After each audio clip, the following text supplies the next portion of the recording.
Co mają ze sobą zrobić ludzie, którzy w najbliższych dniach zostaną ujawnieni?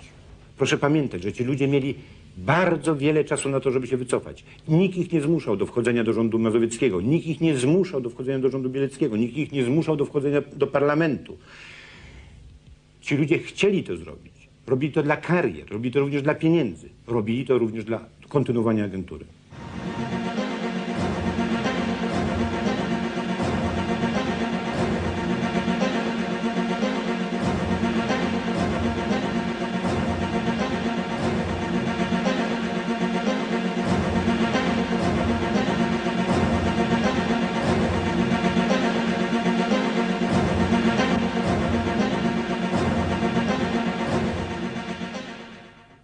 Mają pretensje wielkie do prezydenta i słusznie, za małą skuteczność, za nierozwiązane problemy. Ja wiem, że pan za krótko urzęduje, by do pana były większe pretensje.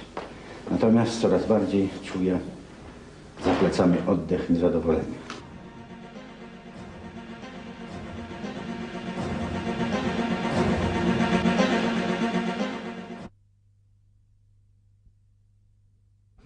W tygodniku Solidarność odbywał się bankiet wspomnieniowo-koalicyjny. Przybyli wszyscy przyjaciele tygodnika, związani z nim od wielu lat. Nasza kamera uchwyciła kilka scenek natury nie tylko towarzyskiej.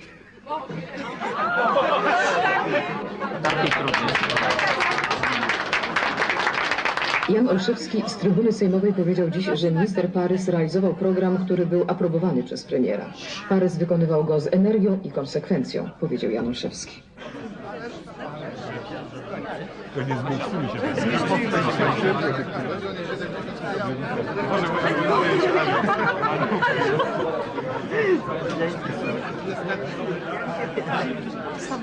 W dniu dzisiejszym Komisja Nadzwyczajna do zbadania sprawy oświadczenia ministra obrony narodowej Jana Parysa uchwaliła, co następuje.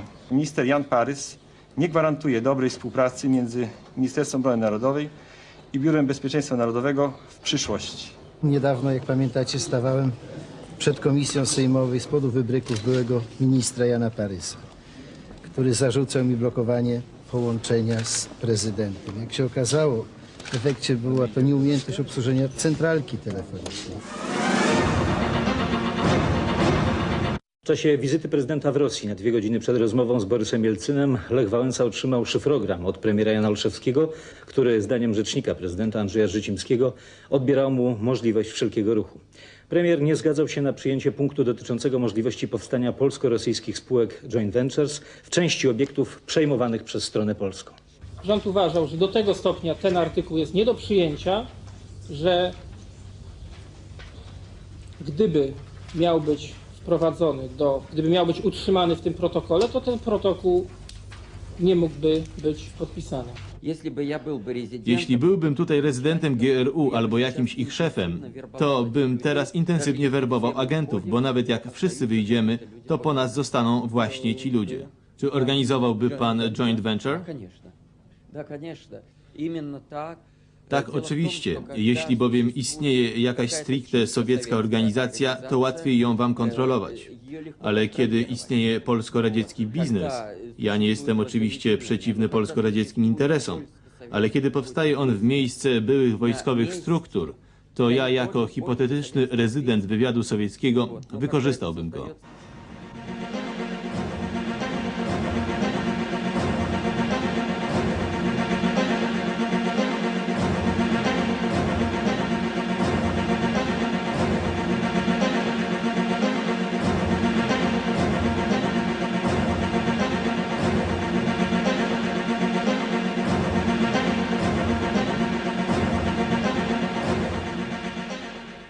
Prezydent Lech Wałęsa wyraził swój niepokój, że jego wizyta w Rosji odbywała się w atmosferze ponownie rozpoczętej przez rząd dyskusji nad już uzgodnionymi i parafowanymi dokumentami polsko-rosyjskimi.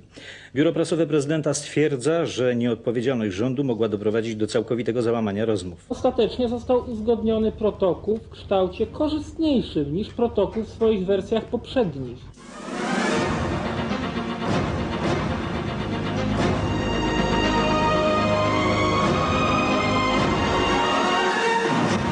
Kontratak tych bogatych grup kapitałowych często dokonujących interesów głównie poprzez import benzyny, na przykład z baz sowieckich w Polsce, okazuje się zbyt mocne, aby słaby aparat państwa, niedojrzały parlament był w stanie taki atak odeprzeć.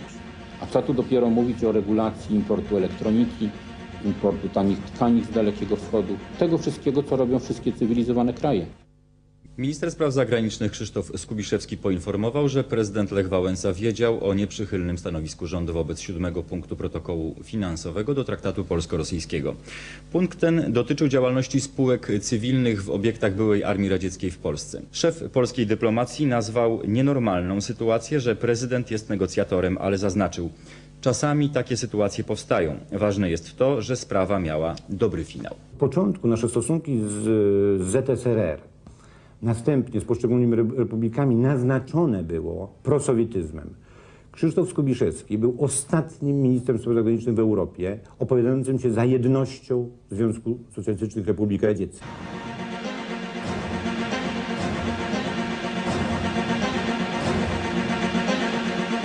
Jestem po waszej stronie, chcę wywiązać się ze wszystkiego. Jestem za słaby, bo was nie czuję. Nie czuję was, krótko wam mówię. To szkoda! Dlatego... Głowę za niego, kiedy głos na niego układałem, to byłem tak przekonany jak na papieża. Że się nie zawiodłem. Zawiodłem się tak, że nie mam supportu. Czego się dorobiłam? Garba się dorobiłam, proszę pana, i ciężkich chorób. A teraz po 34 latach wezmą mnie zapis i wyrzucą, proszę pana. Tego się doczekałam w naszej kochanej Polsce. Niech to wszystko szlak trafi. Liczę na to, że wasze niezadowolenie słuszne zamienimy w twórcze i budujące. Ani na sekundę nie odpuśćcie, ani na sekundę nie zaniechajcie żądań, ale wszystko to musi być tak zorganizowane, by było skuteczne, bo w innym przypadku tylko i wyłącznie straty poniesiemy, a dość strat w tym kraju, dość anarchii, bałaganu w tym kraju, dość komunizmu w tym kraju. Na zakończenie odśpiewano hymn i poproszono o spokojne rozejście się do domów. Złączył się z narodem, marza do Rosji, ziemi włoskiej do Polski, za twoim środem, złączył się z narodem. Powstaje natomiast w związku z tym pytanie, które pojawia się wielokrotnie: kto weźmie odpowiedzialność za tą całą sytuację polityczną, za pewien stale pojawiający się niepokój, podsycany niepokój społeczny, wprowadzania w błąd w opinii publicznej, przykład sprawy Parysa, spadek prestiżu międzynarodowego naszego państwa, podważania autorytetów najwyższych urzędów. Brak współpracy rządu z głową państwa powoduje, że konstytucyjne uprawnienia prezydenta są dezawuowane. Uniemożliwia to tym samym sprawne funkcjonowanie państwa. W tej sytuacji straciłem zaufanie do obecnego rządu i zmusza mnie to do wycofania poparcia dla niego. Proponuję podjęcie rozwiązań zmierzających do powołania nowego gabinetu, mającego oparcie w parlamencie. Bardzo proszę, pan poseł Korwin-Mikke. Panie Marszałku, Wysoka Izbo, pragnę złożyć wniosek o uzupełnienie porządku dziennego o przegłosowanie, przyjęcie projektu uchwały zobowiązującej ministra spraw wewnętrznych do podania pełnej informacji na temat urzędników państwowych od szczebla wojewody wzwyż, a także senatorów, posłów, sędziów i adwokatów będących współpracownikami służb bezpieczeństwa w latach 45-92.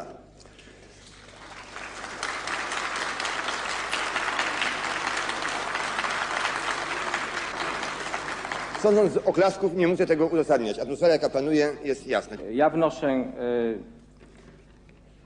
wniosek o rozszerzenie uchwały na tajnych współpracowników informacji wojskowej i kontrwywiadu wojskowego.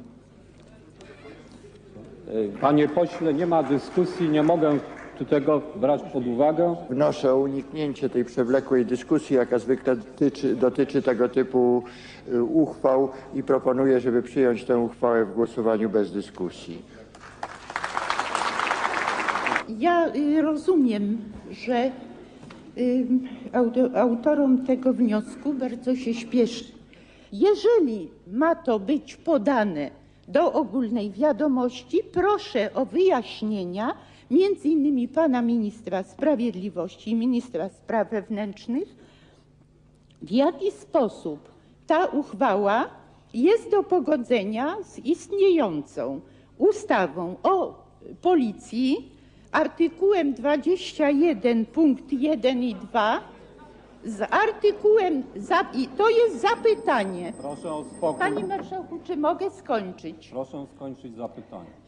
W jaki sposób jest do pogodzenia z artykułem 27 tej ustawy, z ustawą o Urzędzie Ochrony Państwa, artykuł 12 punkt 1 i 2 i ustawą o tajemnicy państwowej i służbowej. Kto z pań posłanek i panów posłów jest za przyjęciem tego projektu uchwały, proszę o podniesienie ręki i naciśnięcie przycisku. Dziękuję.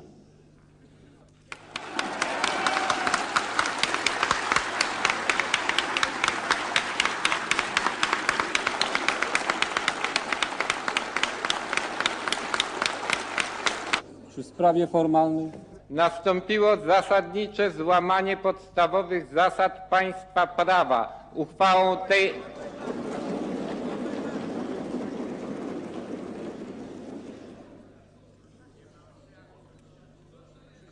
została podjęta uchwała niezgodna z obowiązującym prawem. Została podjęta uchwała, która godzi w podstawowe prawa człowieka.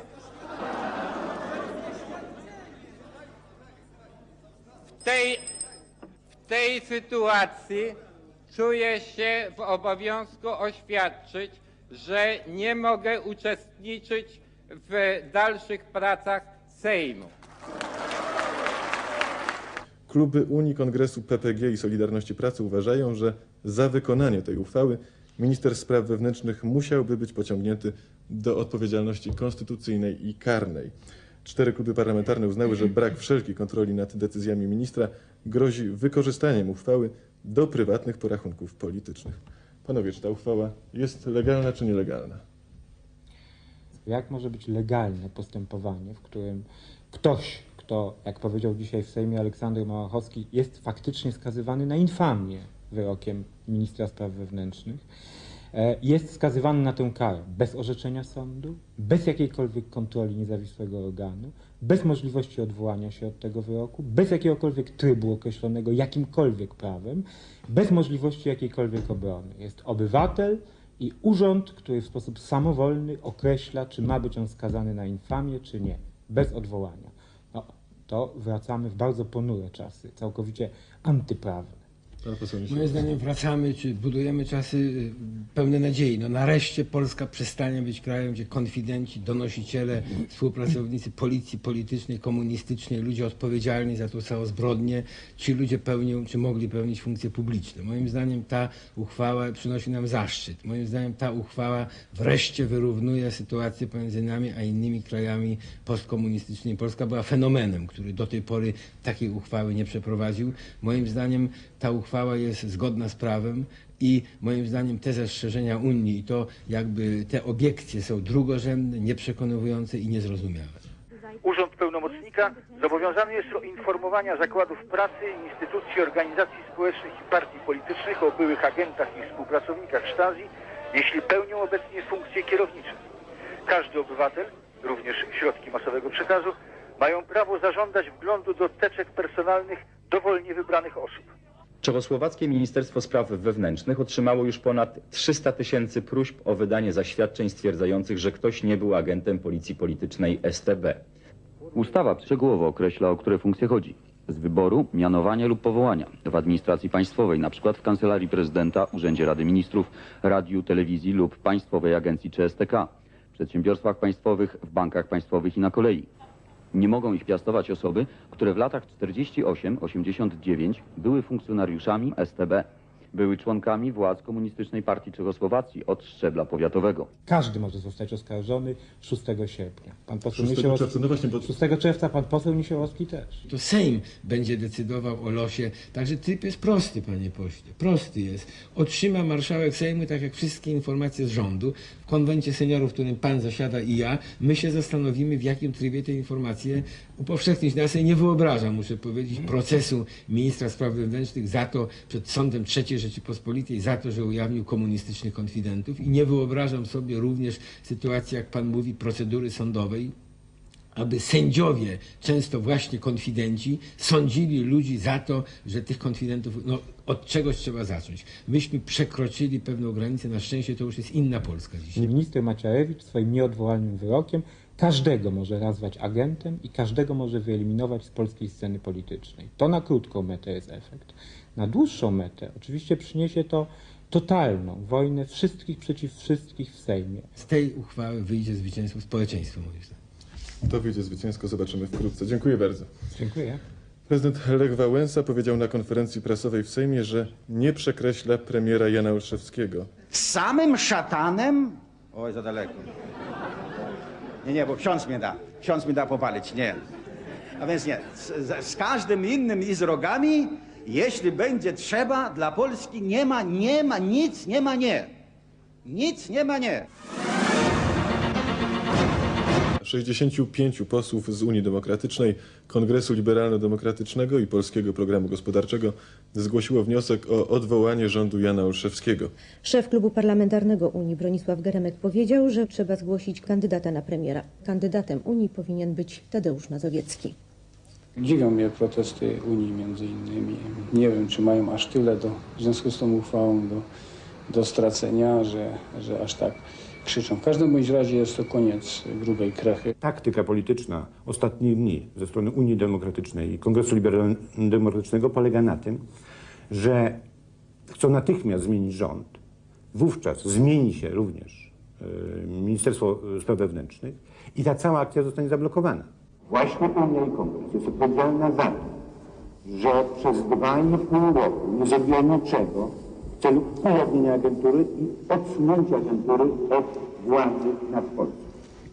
Więc zezwolono na niszczenie teczek w pierwszym okresie i na bogacenie, na rozkradanie Polski przez cały ten czas. Dlatego uważam, te dwa ugrupowania, chcąc uniknąć odpowiedzialności, chcą tą całą sprawę zakończyć na tym poziomie, którego się już uniknąć nie da, czyli na poziomie dzisiejszych agentów w Sejmie i Senacie. Dane pochodzące z Ministerstwa Spraw Wewnętrznych wykorzystywane były także w czasie kampanii przed wyborami prezydenckimi w 1990 roku. Gazeta Wyborcza podała informację o podróżach Stanisława Tymińskiego przez Libię, określoną jako stolicę światowego terroryzmu. Gazeta powoływała się na służby zajmujące się wydawaniem wiz i kontrolą ruchu granicznego. Ze źródeł sejmowych dowiadujemy się, że możliwych jest kilka rozwiązań. Minister Spraw Wewnętrznych może przesłać listę byłych współpracowników UB i SB do Prezydium Sejmu. Może takie listy przesłać wszystkim posłom i senatorom. Może również przedłożyć taką informację publicznie na forum Sejmu. Może przekazać ją też do wiadomości opinii publicznej. Wiemy coś? Zawsze. Tak. Panie ministrze, wczoraj Sejm przyjął uchwałę o agentach, o współpracownikach. Ta uchwała z moralnego punktu widzenia i z innych jeszcze perspektyw jest bardzo potrzebna i rozsądna. Natomiast jeśli uczynimy z tego walkę polityczną, jeśli pozwolimy na posądzanie, na niesprawdzone wiadomości, a pamiętajmy, że tu można wszystko zrobić. Jeśli nie damy szans obrony, to będzie największe zwycięstwo Służby Bezpieczeństwa martwej, ale czynnej. I dlatego ja panu dzisiaj wręczę pismo, w którym powiem o tym, co myślę i poproszę pana o wielkie zastanowienie, by nie popełnić błędu, by nie dać jeszcze raz Służbie Bezpieczeństwa zwycięstwa. Pogrążymy się w dziesięciolecia, jeśli zrobimy to źle. A zrobić to musimy. Ja się z tym zgadzam. Dziękuję panie prezydencie. Ja wiedziałem od początku, gdy obejmowałem swoją służbę w Ministerstwie Spraw Wewnętrznych, że takie jest właśnie pana prezydenta zdanie, że to trzeba zrobić i zapewniam pana, że zostanie to wykonane zgodnie z uchwałą Sejmu, tak że nikt nie zostanie oskarżony bez przyczyny, a w ogóle rzecz nie w oskarżeniu. Rzecz jedynie w tym, by ludzie, których to nieszczęście dotknęło, po prostu sami się usunęli. Ja jestem wykonawcą w tej sprawie jako urząd woli Sejmu. I tylko tyle w tej materii mogę zrobić i nic więcej na pewno zrobione nie będzie. Gdyby nawet dali tylko prezydentowi takie decyzje, to powiedziałbym, że parlament jest nieodpowiedzialny. To jest zbyt skomplikowana sprawa, by rząd, by nawet prezydent, którego naród wybrał, mógł decydować bez konstrukcji, jak to ma być wykonane, bez możliwości odwołania, udowodnienia i opuszczenia tej sprawy na dół, gdzie będą różne grupy, rodziny się posądzać i rzucać. Proszę pana, bardzo szeroka uchwała, bardzo nieprecyzyjne wykonanie, co może być wielkim nieszczęściem dla Polski. Ja ostrzegam pana i proszę o wielkie zastanowienie. Ja w piśmie zresztą to podam, bo pan dobrze wie, panie ministrze, w latach 70. co było robione. Jakie podrzutki, jakie rzeczy do dzisiaj krążą jeszcze. Pan ma rację, dlatego pracowaliśmy przez 4 miesiące, by wszelkie możliwe posądzenia, uchybienia, fałszerstwa zostały wyeliminowane. I gwarantuję panu, panie prezydencie, że wszystko, co zostanie ujawnione, będzie absolutnie zgodne z prawdą. To pan odważny jest. Cieszę się, że mam takiego odważnego ministra.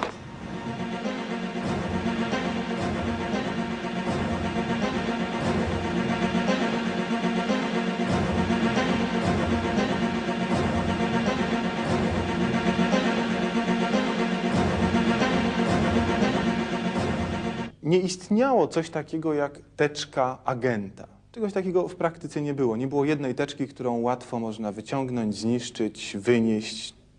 Nie było czegoś takiego. Stąd też możliwość weryfikacji jest wielokrotna. Po pierwsze, istniała teczka pracy danego agenta. Po drugie, istniała jego teczka personalna, od taka, która istnieje w każdym zakładzie pracy. Wreszcie istniały akta i istnieją nadal akta spraw, w których to ci agenci, czy tajni współpracownicy, bo tak się ich powinno nazywać, działali, pracowali. Wreszcie istniał fundusz operacyjny, z którego należało się rozliczać. I wiele innych dokumentów, w których agent figurować musiał. Nawet jeżeli część z nich została wyniesiona, to reszta pozwala z absolutną pewnością stwierdzić, że ktoś był tajnym współpracownikiem byłej Służby Bezpieczeństwa.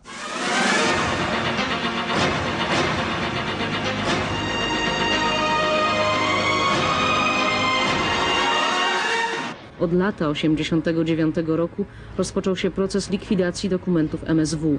Trwał do stycznia 1991 roku. Zdaniem ministra Macierewicza decyzje w tej sprawie podejmowali członkowie kierownictwa ówczesnego MSW. Niszczono przede wszystkim te materiały, które umożliwiłyby wykrycie wartościowej agentury. Szczególnie niszczono dokumenty Okrągłego Stołu. Jak się nieoficjalnie dowiedzieliśmy, większość z nich przed zniszczeniem lub zniknięciem została sfotografowana i przeniesiona na mikrofilmy, które udało się odnaleźć. Do przeprowadzenia całej operacji został powołany specjalny zespół, składający się w dużej części z ludzi, którzy już od czasu pierwszego solidarnościowego rządu zajmowali się opracowywaniem danych osobowych. MSW udało się ustalić tożsamość prawie 90% byłych współpracowników policji politycznej. Rozwinęła się olbrzymia kampania propagandowa, trwająca do dzisiaj, która fałszuje znaczenie tej uchwały. Mianowicie grozi się ludziom, straszy się szerokie kręgi społeczeństwa, że jakiekolwiek uwikłanie w system komunistyczny będzie teraz represjonowane, że jacyś członkowie ZMS-u będą podlegali wyrzuceniu z pracy, prawda? Że ich dzieci będą represjonowane. Bzdury karygodne w gruncie rzeczy. Wszystko zmierza do tego, żeby odwrócić uwagę, żeby nastraszyć społeczeństwo i odwrócić jego uwagę od istoty rzeczy, właśnie od obecności agentury kadrowej w elitach władzy w Polsce.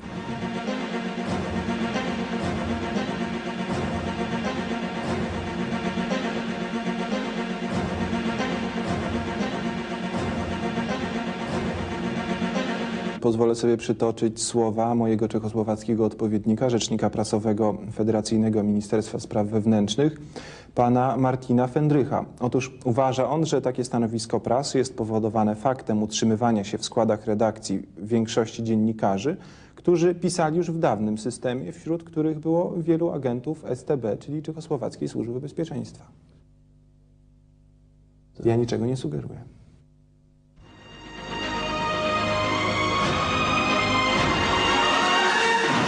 Jeżeli słowo prawda w życiu publicznym ma naprawdę coś znaczyć, jeżeli zasada pewnej sprawiedliwości ma coś znaczyć, a nie to, że mordercy, stalinowcy, oprawcy, którzy ludzi w karcach polewali zimną wodą, pobierają wysokie emerytury, dzwonią orderami, a biedacy i pokrzywdzeni przez nich w III Rzeczypospolitej oglądają swoich katów, to jeżeli od tego mamy odejść, to ta ustawa jest pewnym punktem zwrotnym. Stanowi cios w komunizm, ponieważ komunizm jest kłamstwem, więc ta ustawa...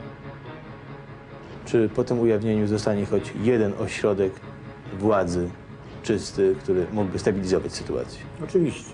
W parlamencie zostaną uczciwi ludzie, którzy będą stabilizować sytuację z powodzeniem.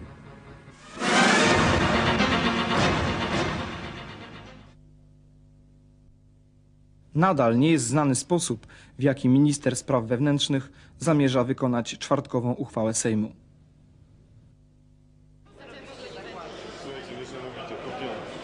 Kto przyjdzie na 9? Już na premiera czekujemy. Widzę się kilka minut później, tutaj słyszę śmigłowiec. Przejeżdżający ciężarów, mówię, kurwa, zaczęło się.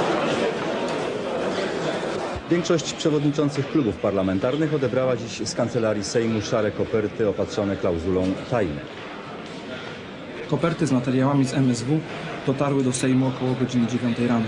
Otrzymali je przewodniczący klubów, marszałek i wicemarszałkowie Sejmu oraz marszałek Senatu. Materiały nie są przeznaczone do wiadomości publicznej. Po południu zaadresowane imiennie koperty z informacjami z MSW wydawano także posłom. Jak się dowiadujemy nieoficjalnie, informacje przygotowane w MSW dotyczą około 60 osób spośród parlamentarzystów, członków rządu i urzędników Kancelarii Prezydenta. KPN ma agentów w swoich szeregach? Moim zdaniem KPN nie ma agentów. Natomiast... Zapoznał się pan z listą? Zapoznałem się z listą. Panie pośle, czy może pan złożyć deklarację publiczną? Zapoznałem się z listą i nie ma na niej żadnego członka KPN-u.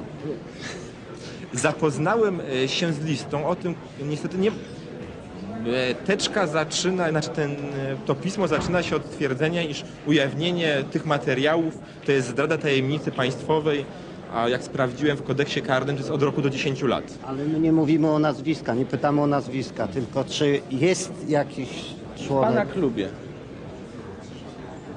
Nie mogę ujawnić żadnego informacji. Moim zdaniem w moim klubie nie ma agentów. Ale natomiast zapoznał się pan z listą, więc to znaczy moim zdaniem. Nie, według moich informacji w klubie nie ma agentów. Natomiast nie ustosunkowuję się do tego, co się znajduje na teczkach. Czy klub PC jest wolny od agentów? No to mogę państwu powiedzieć, że jest wolny.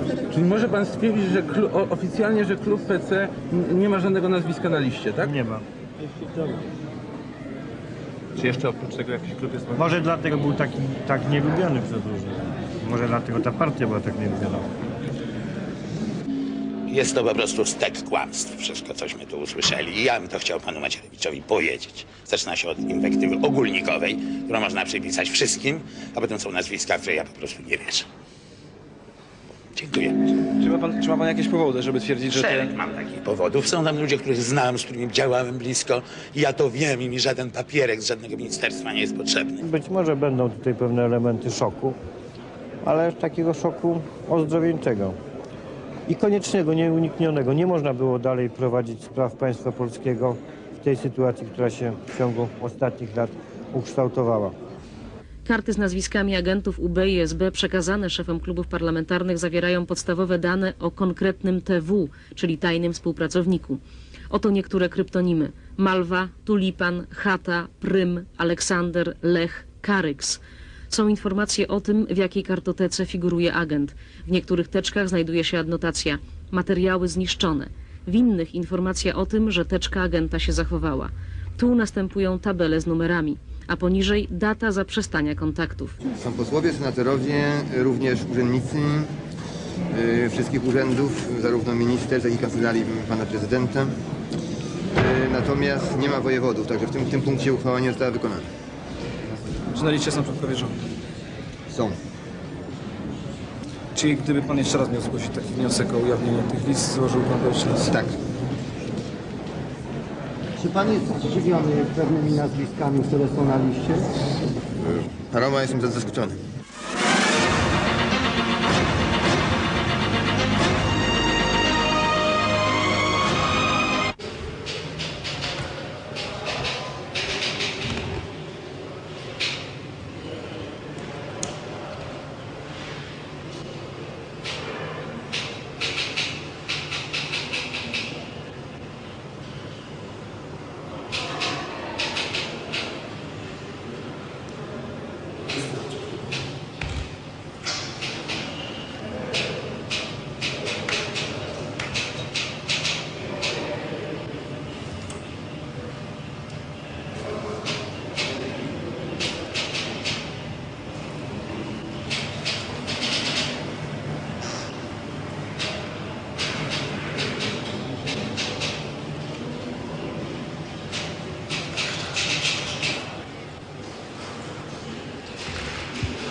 Są tam nazwiska, jak powiedział Stefan Niesiołowski, ze wszystkich większych, z wyjątkiem Porozumienia Centrum, klubów parlamentarnych. Są też nazwiska ministrów. Jan Krzysztof Bielecki z klubu Liberalno-Demokratycznego oświadczył, że nie odbierze koperty MSW zaadresowanej na jego nazwisko. Dodał, że materiały zostały przygotowane nieprofesjonalnie. Unia nie odebrała koperty na konwencie seniorów. I nie ma zamiaru? Nie odbierze. Jak pan skomentuje decyzję Unii Demokratycznej, która nie chce przyjąć listy z nazwiskami agentów? Jak to nie chce przyjąć? Nie odebrała na konwencie seniorów. Nie odebrała? I Kongres Liberalny. Sądzę, że znają skądinąd. Pierwszymi, którzy zapoznali się z archiwum MSW, umieszczonym w piwnicach gmachu przy Rakowieckiej w kwietniu 1990 roku, byli Adam Michnik oraz historycy Andrzej Einenkiel i Jerzy Holzer. Powinniśmy jednak przy otwartej kurtynie robić to, co tu robimy. Ja jestem przeciwny utajnianiu i wręcz nawet żądam wystąpienia ministra, określenia kryteriów i ujawnienia nazwisk bezwzględnie, żeby to nastąpiło jak najszybciej. Społeczeństwo czeka jednak na całkowitą jawność naszego działania. Zresztą ja 3 lata czekam na te nazwiska. Dziękuję. Dziękuję. Znany jest przypadek, gdzie w roku, o ile pamiętam, 1907 przy wyborach do Dumy Carskiej jeden z wybranych posłów okazał się być agentem ochrany. Wtedy panowały trochę inne obyczaje. Szef ochrany zawiadomił szefa Koła Polskiego i poseł sam się wycofał. Ja proponuję, że bez tego wniosku obecni na sali agenci po prostu wstali i wyszli. Oczywiście nie teraz, tylko w przerwy. Dziękuję.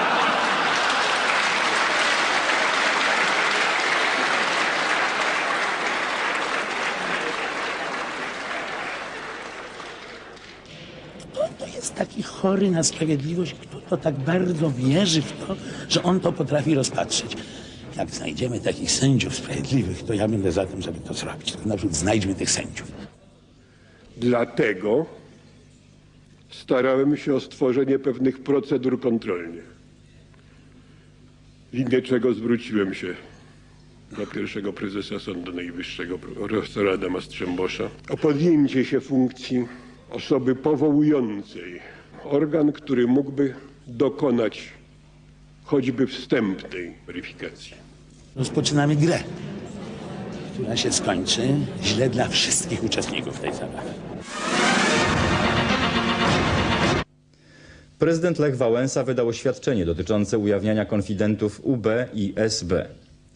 Rozpoczęto w trybie nagłym tak zwaną akcję lustracyjną, stwierdza prezydent. Teczki ze zbiorów MSW uruchomiono wybiórczo. Podobny charakter ma ich zawartość. Znajdujące się w nich materiały zostały w dużej części sfabrykowane. Już dzisiaj one funkcjonują. Materiały wymykają się spod kontroli. Sfingowane tworzą sfingowaną rzeczywistość. Można domniemywać, że część materiałów sfabrykowana została przez służby specjalne innych państw.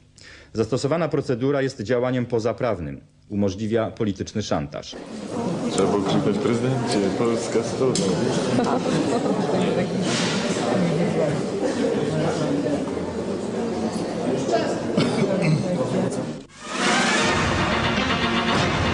Nie wiem, na czym jest oparte stwierdzenie zawarte w tym oświadczeniu o fabrykowaniu materiałów? Być może pan prezydent posiada w tej sprawie wiadomości, których ja nie posiadam. Mogę powiedzieć jeszcze jedno. Przez cały czas pracownicy, którzy wykonują te czynności, szukają przede wszystkim sugestii w tych materiałach, które by mogły przywieść do wniosku, że mamy do czynienia z fałszerstwem. Jak do tej pory spotkaliśmy się z jednym takim przypadkiem, można powiedzieć, że fakt działalności tajnego współpracownika odnotowywany był co najmniej w 10 różnych miejscach. Wiele materiałów zachowało się w postaci mikrofilmów, które okresowo sporządzane były z głównych kartotek. Wiele wiadomości, które pierwotnie były gromadzone w kartotekach, zachowało się w postaci taśm informatycznych. Innym elementem, gdzie zachowują się informacje o współpracy, to akta kontroli prowadzonych przez resort. To także akta paszportowe, gdzie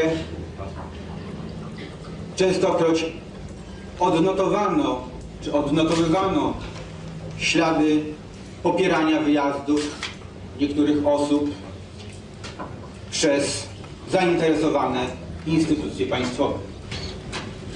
Dziękuję. Artur Domosławski, Gazeta Wyborcza. W dzisiejszym oświadczeniu liderów podziemia solidarnościowego Frasyniuka i Bujaka czytam: jest rzeczą niegodną, aby weryfikacji innych obywateli dokonywali ludzie, którzy w latach 80. ugięli się wobec komunistycznej RP. Antoni Macierewicz, który wyszedł z podziemia po ugodzie zawartej z generałem Kiszczakiem, i Piotr Leński, który wracając do Polski w latach 80. złożył deklarację lojalności wobec władz komunistycznych. Czy pan złożył taką deklarację?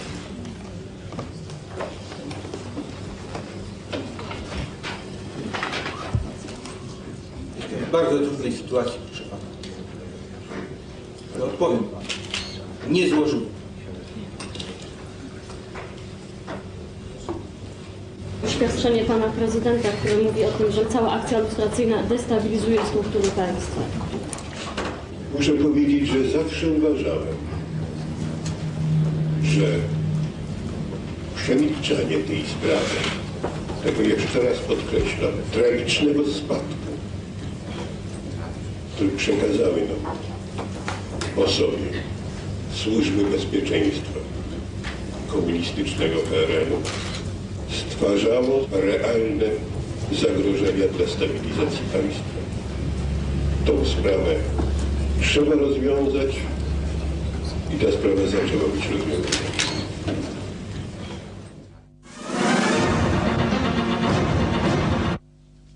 Prezydent Lech Wałęsa przekazał do Sejmu list, w którym zwraca się o natychmiastowe odwołanie Jana Olszewskiego ze stanowiska prezesa Rady Ministrów.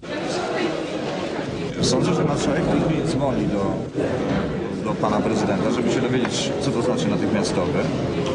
Jeżeli okaże się, że pan prezydent tak, ja sobie tutaj spekuluję. Okaże się, że pan prezydent zaakceptuje, żeby wniosek ten był głosowany razem z wnioskiem o odwołanie rządu poselskim, to nastąpi to jutro po południu czy wieczorem. Natomiast jeżeli pan prezydent chciałby, aby było to głosowane dzisiaj, to nie można tego wykluczyć, że Wysoka Izba taką decyzję podejmie. Andrzej, a jakie były reakcje na list prezydenta, znaczy na telefon prezydenta?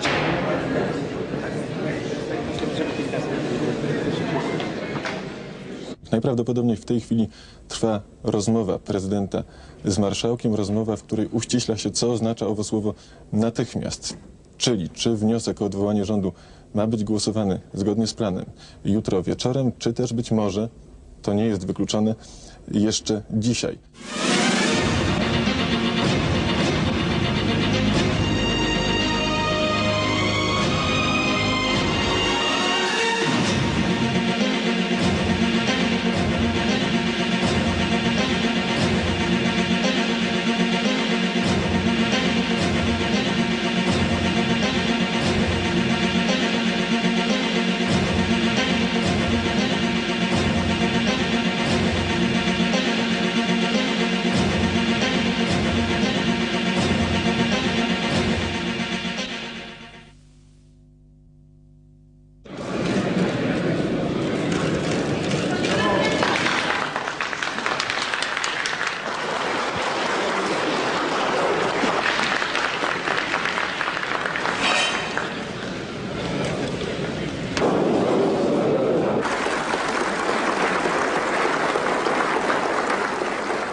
Na podstawie artykułu 32 punkt F ustęp 1 punkt 6 Konstytucji Rzeczypospolitej Polskiej wnoszę o natychmiastowe odwołanie pana Jana Olszewskiego ze stanowiska prezesa Rady Ministrów.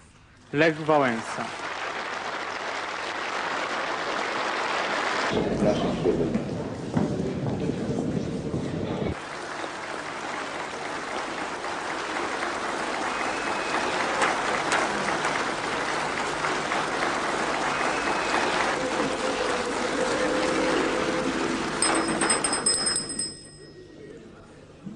Proszę o zachowanie spokoju. Wniosek prezydenta Rzeczypospolitej o natychmiastowe odwołanie Jana Olszewskiego ze stanowiska prezesa Rady Ministrów. Jeżeli nie usłyszę sprzeciwu, będę uważał, że Sejm propozycję przyjął. Nie widzę powodu, żeby Sejm zgadzał się na tego rodzaju dyktat, bo to jest dyktat i to jest upokorzenie Wysokiej Izby. Dziękuję. Skoro my rano porządek przegłosowali i powiedziane było na tej sali, że jutro będziemy głosować nad odwołaniem rządu, uważam, że na tej sali jesteśmy chyba niepoważni. Czy wpływ akurat pana prezydenta na to zadziałał, że mamy dzisiaj pana premiera odwołać? Dziękuję bardzo. Okazuje się, że jest jeszcze jakaś druga specjalna lista. I składam wniosek o upublicznienie tej drugiej listy tak samo. Jako stary opozycjonista odpowiedzialny za swoje słowa pragnę powiedzieć, że na drugiej liście jest pan prezydent jako agent Służby Bezpieczeństwa. Panie pośle.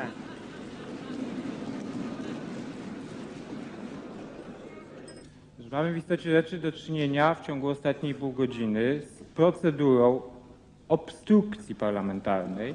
Chciałbym się odnieść do tego z najwyższym oburzeniem i sprawa jest dlatego formalna, że tę swoją ocenę sytuacji kończę bardzo zdecydowaną prośbą wobec pana marszałka, ażeby uniemożliwił dalszą obstrukcję parlamentarną i przeszedł natychmiast do realizowania porządku dziennego. Bardzo dziękuję.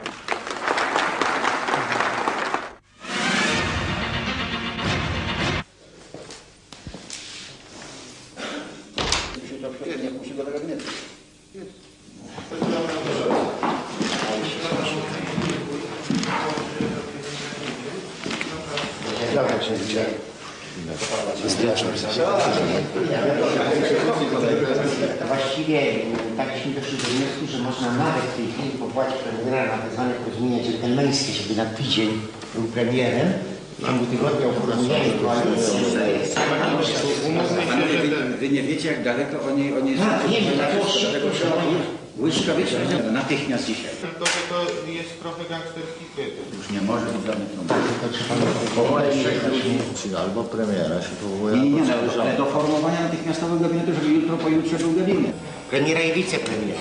Prawda, może to ułatwi tą całą sytuację. Chodzi o to, żeby to Panie Tadeuszu, jak tego nie zrobimy, to mamy duży koszty. Moim zdaniem wniosek pana Pawła to jest słuszny. Powołać kierowników ministerstw. No panowie, na kogo na premiera stawiacie? Czy przejdzie pan? Muszę, że tak. Panie Tadeuszu, ale pan wicepremier. No oni mają 50 minut, 50. Co? Ja mówię do rządu, ale to trudno dyskutować. I teraz ja myślę, że jeszcze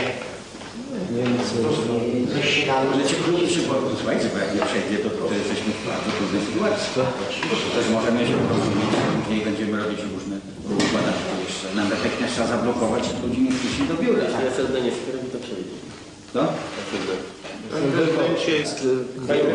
Wtedy przecież wtedy pan nie będzie się ubierał, prawda? Nie możemy teraz robić rzeczy, Policzmy głosy. Jeżeli Lewica się wstrzyma od głosowania, to nam wystarczy. Według mojej wiedzy wszystkich chyba obecnych nie wstrzyma się, tylko będzie głosowała za odwołaniem. Za odwołaniem tak, ale czy będzie głosowała za podlaniem w ogóle? Bardzo stwierdzimy, że tak. No ale to metodyczny wolta zrobione w ostatnim chwili. Nie sądzę pana. No ale sądzę jest lepszy.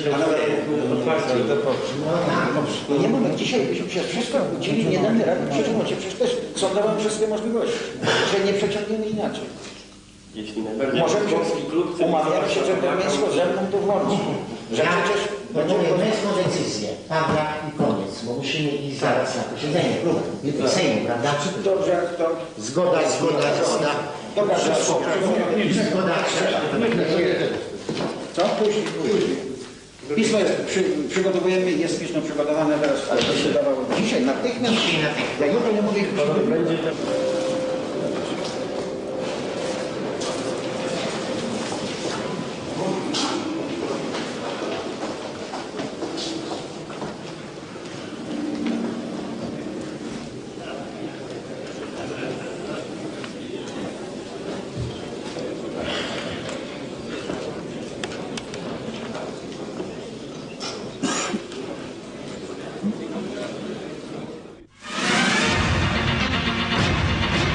Uważam, że naród polski powinien mieć poczucie, że wśród tych, którzy nim rządzą, nie ma ludzi, którzy pomagali UB i SB utrzymywać Polaków w zniewoleniu. Uważam, że dawni współpracownicy komunistycznej policji politycznej mogą być zagrożeniem dla bezpieczeństwa wolnej Polski. Naród powinien wiedzieć, że nieprzypadkowo właśnie w chwili, kiedy możemy oderwać się ostatecznie od komunistycznych powiązań, stawia się nagły wniosek o odwołanie rządu. Miara się jednak przebrała. Dla dobra Rzeczpospolitej wnoszę odwołanie tego rządu. Dziękuję bardzo. Miał być to rząd nadziei, był to rząd beznadziejny. Sojusz Lewicy Demokratycznej będzie głosował za dymisją rządu premiera Olszewskiego. Jest to rząd autentycznie, a nie deklaratywny, a nie deklaratywnego antykomunizmu. Jest to rząd odejścia od okrągłego stołu, odejścia od grubej kreski, odejścia od tego wszystkiego, przeciwko czemu wielu panów na tej sali wielokrotnie zabierało głos. I jeżeli dzisiaj, w 3. rocznicę wyborów, co tak się przypadkowo złożyło, mam zaszczyt przemawiać w parlamencie wolnej Polski, to chciałem powiedzieć niestety, że jest to jakby symboliczny powrót, z powrotem ze wszystkimi oczywiście zmianami, ale niestety jest tu element powrotu do kontraktu okrągłego stołu. W imię czego panowie sięgacie po władzę? Co macie do zaproponowania? Co właściwie chcecie? Istnieją pierwsze sygnały wychodzenia z recesji. Został zatrzymany spadek produkcji. Nie rośnie inflacja. Mamy dodatnie saldo handlu zagranicznego i jest mniejszy od planowanego deficyt budżetowy za pierwsze 4 miesiące. To są pewne realne osiągnięcia. Robicie błąd polityczny i Polska tego błędu politycznego wam nie zapomni. Sytuacja praktycznie wymaga rozstrzygnięcia w dniu dzisiejszym. Dlatego chciałbym zgłosić formalny wniosek Panie pośle, nie ma formalnego wniosku o natychmiastowe głosowanie. To jest zupełnie inny wniosek.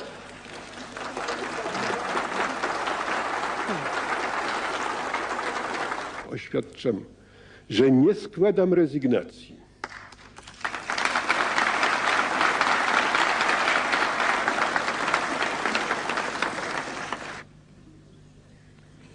Ja chciałbym stąd wyjść tylko z jednym osiągnięciem. I jak do tej chwili mam przekonanie, że z nim wychodzę. Chciałbym mianowicie wtedy, kiedy ten gmach opuszczę, kiedy skończy się dla mnie ten, nie ukrywam, strasznie dolegliwy czas,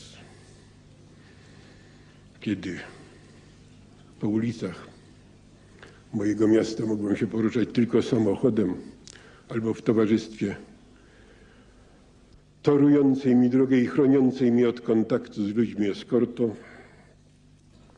że wtedy, kiedy się to wreszcie skończy, będę mógł normalnie na ulicę tego miasta wyjść i popatrzeć ludziom w oczy. I tego wam, państwo posłowie, panie posłanki, życzę potem głosowania. Dziękuję bardzo.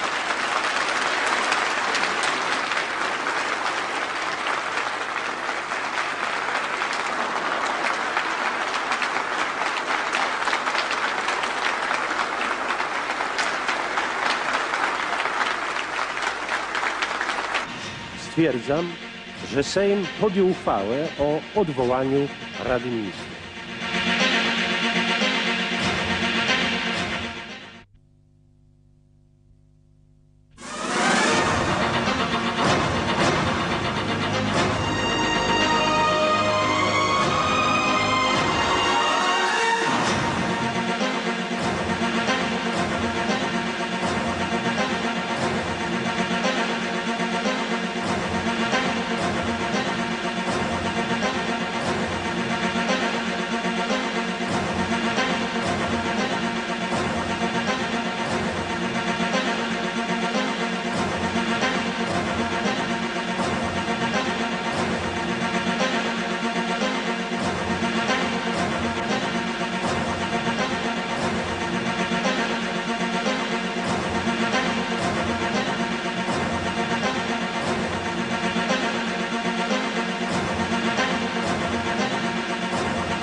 Proszę bardzo. Teraz czy tam coś podać, jakąś kawę?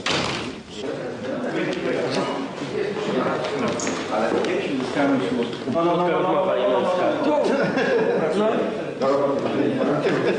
Dobrze, dawajcie do pana, tak?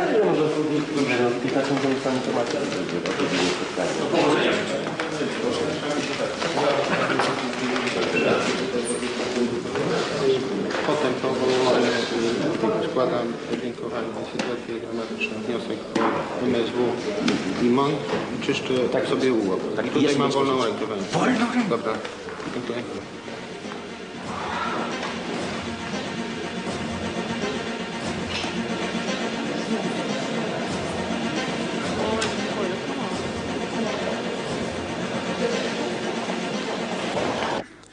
Udzielam teraz głosu panu posłowi Waldemarowi Pawlakowi, kandydatowi pana prezydenta Rzeczypospolitej na stanowisko prezesa Rady Ministrów. Proszę bardzo, panie pośle. Panie prezydencie, Wysoka Izbo, kiedy wyrażałem zgodę na propozycję pana prezydenta, były inne warunki, sytuacja była trudna. Dziś jest jeszcze trudniej. Sytuacja stała się dramatyczna. Urodziłem się w roku 59 na polskiej wsi, w systemie, który nie my, Polacy, wybieraliśmy. I ja tego systemu nie tworzyłem, ale chcę ten system zmieniać. Trzeba z żywymi naprzód iść, przełamywać nienawiść, uprzedzenia w imię interesu państwa. Klub Unii Demokratycznej udzieli poparcia kandydaturze przedstawionej Sejmowi przez prezydenta Rzeczypospolitej pana Waldemara Pawlaka na stanowisko prezesa Rady Ministrów. Sojusz Lewicy Demokratycznej, zdając sobie sprawę z powagi sytuacji w kraju, z niezadowolenia społecznego, ze słabnącej pozycji Polski w świecie, z straconych ostatnich kilku miesięcy, będzie głosował za powołaniem pana posła Waldemara Pawlaka na stanowisko prezesa Rady Ministrów. Kandydat na premiera, pan Waldemar Pawlak. Mam nadzieję, że trudności te będzie w stanie przezwyciężyć. Mam nadzieję, że będzie w stanie sformułować rząd, który będzie służył dobrze Polsce Ludowej. Przepraszam.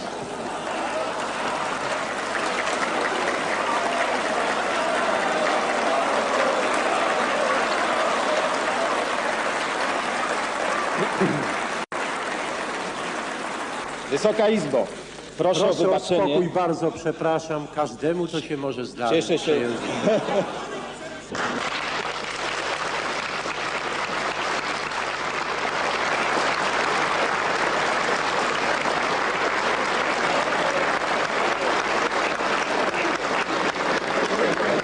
Stwierdzam, że Sejm podjął uchwałę w sprawie powołania pana Waldemara Pawlaka na stanowisko prezesa Rady Ministrów.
Wiele ma do powiedzenia nowy premier.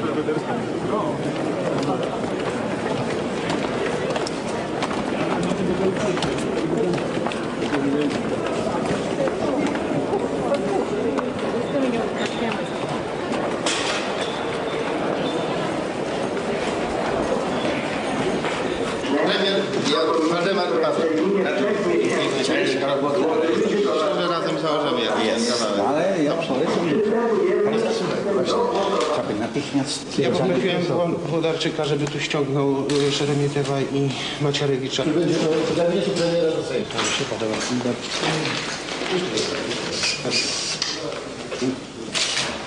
Będziemy na przyjaciele.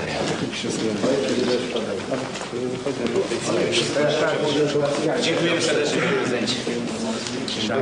Prosimy. Nieładne właśnie.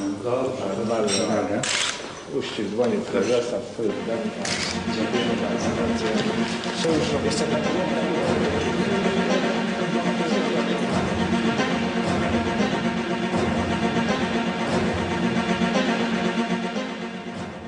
Rząd w pełni panuje nad sytuacją i nie ma powodu do niepokoju.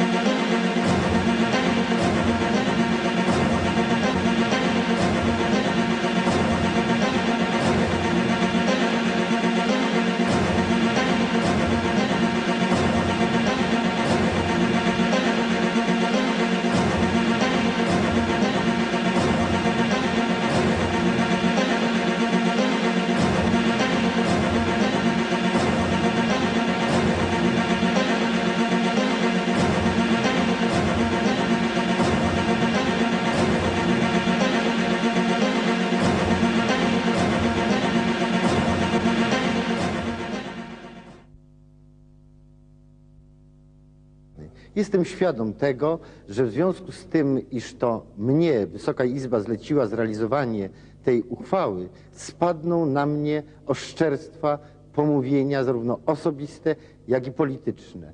Widząc jednak stopień zagrożenia, jaki stoi przed Polską, uważałem, że nie mogę uciec w prywatność, że nie mogę uciec w osobisty strach, lecz że muszę to zrobić. I zacząłem tę pracę. Inni dokończą. Dlaczego oni to zrobili? Nasuwa się takie straszliwe podejrzenie przecież, że może to właśnie obce państwo nam taki numer wykręca. Otóż ja, jak mówię, moim byłym przyjacielem jest Macierewicz, moim byłym przyjacielem jest Olszewski. Ja wiem, oni nie są niczyimi agentami. Oni są tylko po prostu chorzy. Chorzy z nienawiści. I jakie to szczęście, że my wszyscy żeśmy się w porę opamiętali, bo w tej chwili słyszę z nich śmiech, bo w tej chwili widzę ludzi, którzy rozumieją, że to po prostu była straszna, przerażająca, ale historia, z którą umieliśmy wygrać. W Sejmie umieliśmy wygrać. Dzięki prezydentowi, dzięki Lechowi Wałęsie. I ja za to jestem wdzięczny Lechowi Wałęsie, za to jestem wdzięczny państwu za tą postawę i dziękuję państwu bardzo. Dobranoc.